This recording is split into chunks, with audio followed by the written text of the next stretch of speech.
Hello दोस्तों, तो आज हम जो मूवी आपके लिए लेकर आए हैं वो है एक ऐसी बूढ़ी औरत की कहानी जिसके की उम्र बढ़ने की वजह से उसका आदमी उसे संतुष्ट नहीं कर पाता था और इस अकेलेपन में उसकी पर्सनल नीड्स बढ़ती जा रही थी, जिन्हें पूरा करने के लिए वो अलग अलग पैतरे आजमाती है। तो कैसे वो अपनी इन सारी इच्छाओं को पूरा करेगी, आज हम वो आपको इस कहानी में बताएंगे। कहानी की शुरुआत होती है और हम एक कपल को एक रूम में देखते हैं जहाँ पे वो सोफे पर बैठकर एक मूवी देख रहे होते हैं। अचानक से उस मूवी में एक बोल्ड सीन आ जाता है। उस बोल्ड सीन को देखकर उस मारिया नाम की बूढ़ी औरत को कुछ होने लगता है और वो जैसे ही अपने पति को मुड़कर देखती है और उधर उसका पति तो गहरी नींद में सो चुका था। ये सब उसे थोड़ा अजीब लगता है और फिर क्या हम मारिया को अगले दिन चर्च में देखते हैं। वो इन सब मोह मायाओं को छोड़कर चर्च में जाकर अपनी प्रे किया करती थी, जिससे कि उसका इन सब चीजों से माइंड डाइवर्ट हो चुके। इधर मारिया की एक बेटी भी थी जिसका के नाम जस्सी होता है और जस्सी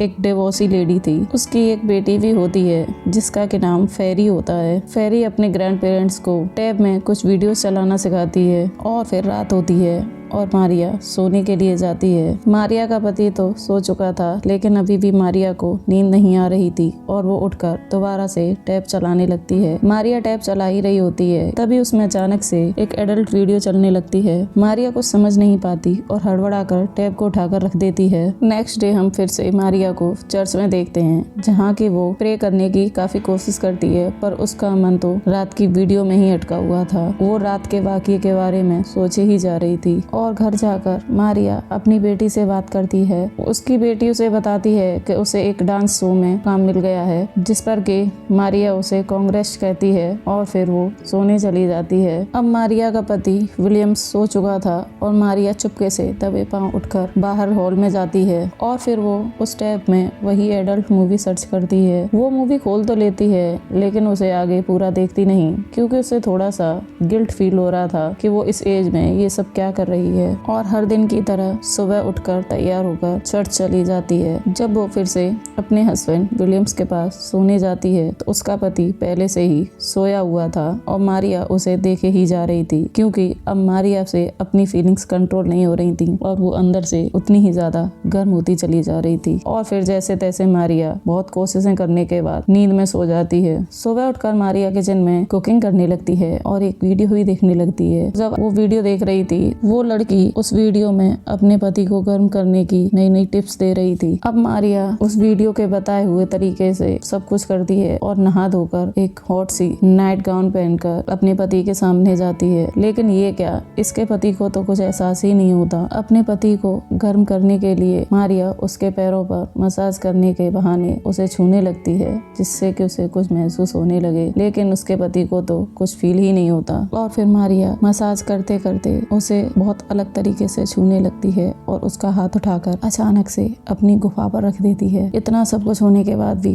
विलियम को कुछ नहीं होता और वो सोने चला जाता है। अब मारिया से अपने जिस्म की गर्मी बर्दाश्त नहीं हो रही थी और वो दोबारा से हॉल में जाकर टैब में वही एडल्ट वीडियो चलाने लगती है। और वो एडल्ट वीडियो देखते देखते मारिया इतनी गर्म हो गई थी कि अब वो खुद पर कंट्रोल नहीं कर पाती। अब तो बस उसे उसकी गुफा में धमाके करने थे, लेकिन विलियम्स तो ये सब करने के लिए तैयार ही नहीं था। इसलिए मारिया एक गाजर लेती है और अपनी गुफा में डाल देती है और खुद को शांत करने लगती है। और फिर सुबह जब मारिया ब्रेकफास्ट कर रही होती है तो उसकी पोती स्कूल चली जाती है और विलियम्स भी उठकर बाहर चला जाता है। उन दोनों के जाने के बाद मारिया फटाफट से अपना पर्स उठाती है और एक सैलून चली जाती है, जहाँ के उसको अपना लुक चेंज करना था, जिससे कि वो विलियम्स को अपनी तरफ अट्रैक्ट कर सके। जब विलियम्स घर वापस आता है तो उसे मारिया एक अलग ही रूप में दिखती है। मारिया विलियम्स के पास जाने की कोशिश करती है, लेकिन विलियम्स को तो कुछ होता ही नहीं। दरअसल दोस्तों, विलियम की तोप में अब धमाके करने की ताकत ही नहीं बची थी। अगले दिन चर्च के बाहर कुछ लेडी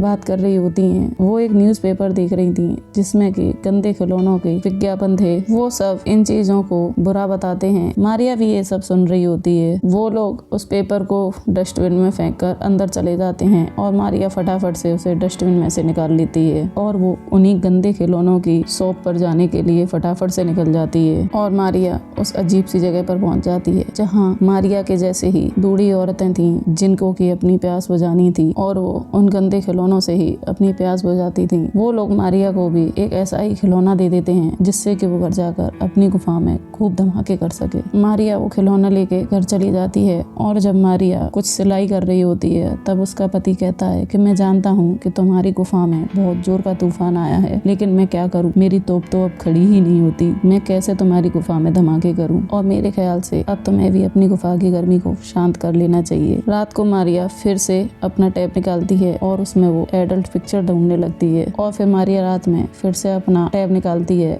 और उसमें एक वीडियो देखने लगती है। वो वीडियो इन गंदे खिलौनों के बारे में ही थी कि कैसे इनसे अपनी प्यास बुझाई जाती है। मारिया तो पूरी तरह इस वीडियो में डूबी हुई थी कि तभी अचानक से विलियम पीछे से आकर उसे देख लेता है। विलियम को थोड़ा सा अजीब लगता है लेकिन वो चुपचाप बिना कुछ कहे वहाँ से चला जाता है और दूसरे दिन सुबह वो मारिया को समझाता है कि अब तुम्हारी ये सब करने की उम्र नहीं है, तुम्हें खुद पर काबू पाना होगा। इस बार मारिया विलियम की बात को मान लेती है और अपनी गलती मानने के लिए चर्च में चली जाती है। वो अपना फॉल्ट एक्सेप्ट करती है और पादरी से अपनी इस गलती के बारे में डिस्कस करती है जिससे कि वो अपनी भूल को प्रायश्चित कर सके। वो पादरी को सब कुछ बताती है कि कैसे उसके बदन में अब ये आग जगी है और इसे बुझाने के लिए उसने कैसे एक खिलौना भी लिया। पादरी उसे समझाता है कि अब तुम्हें ये सब चीजें नहीं करनी है, अगर तुमने ऐसा कुछ किया हो सकता है तुम्हारे लिए ये सब गलत साबित हो जाए। ये सब सुनकर मारिया भी सहम जाती है और वो अपना फॉल्ट स्वीकार कर लेती है और दोबारा से एक नॉर्मल लाइफ जीने लगती है। लेकिन ये क्या, कहानी में तो कुछ और ही ट्विस्ट आता है। अब इधर मारिया तो खुद को शांत कर चुकी थी लेकिन विलियम्स के अंदर तो जवानी के शोले फूटने लगे थे। अब वो खुद को मारिया की गुफा में धमाके करने के लिए तैयार करने लगता है। खाना खाते वक्त विलियम देखता है कि मारिया कुछ उदास सी बैठी है। वो उससे उसकी उदासी का कारण पूछता है तो वो बताती है कि मेरी एक दोस्त की तबीयत खराब है, तो वो उसे वहाँ जाने के लिए कहता है। जब मारिया तैयार हो रही थी तो विलियम भी पीछे आकर उसे तैयार होने में हेल्प करता है और आज विलियम्स का मारिया को छूने का अलग ही अंदाज था। अब मारिया अपनी दोस्त से मिलने के लिए हॉस्पिटल जाती है और ये दोस्त तो उसे उस जगह मिली थी जहाँ पर मारिया अपने लिए गंदा खिलौना लेने गई थी। उसकी वो दोस्त उसे उस खिलौने के बारे में बताती है तो मारिया भी ये सब सोचने पर मजबूर हो जाती है। घर आने के बाद मारिया अपनी एक पुरानी एल्बम निकालती है और खुद के पुराने फोटोज देखने लगती है। मारिया पहले अपने जमाने में बहुत ज्यादा सुंदर हुआ करती थी और वो ये सोचती है कि कैसे उसने अपनी जवानी घर की जिम्मेदारियों में गंवा दी। इसी बीच मारिया की बेटी की वीडियो कॉल आती है और वो अपनी माँ से उदासी का कारण पूछती है तो उसकी माँ बताती है कि मैं अब इन सब जिम्मेदारियों से थक चुकी हूँ और मुझे भी अब अपने लिए वक्त चाहिए। मैं अब तुम्हारी बेटी फेरी की जिम्मेदारी नहीं उठा सकती और तुम अब उसे आकर अपने साथ ले जाओ। ये सब सुनकर मारिया की बेटी हैरान हो जाती है क्योंकि उसने आज तक अपनी माँ का ये रूप कभी नहीं देखा था। वीडियो कॉल काटने के बाद मारिया सीधे बाथरूम में पहुंचती है और जो